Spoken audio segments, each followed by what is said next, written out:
So here is a question. In this question, we have given a compound in which we have to find its IUPAC name. So first we will make the compound.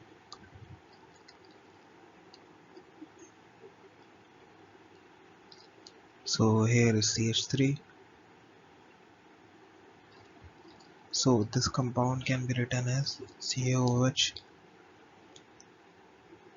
which is nothing but carboxylic acid.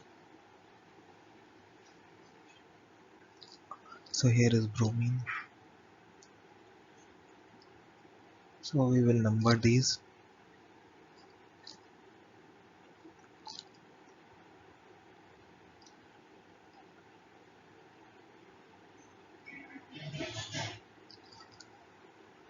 So by naming this, we will get 4 bromine, 4 bromo, 2 methyl cyclopentane. So this is not a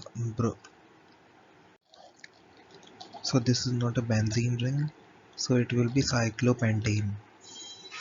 So carboxylic acid. So full name will be 4 bromine, 4 bromo, 2 methyl cyclopentane carboxylic acid. So here is the structure and here is the naming convention.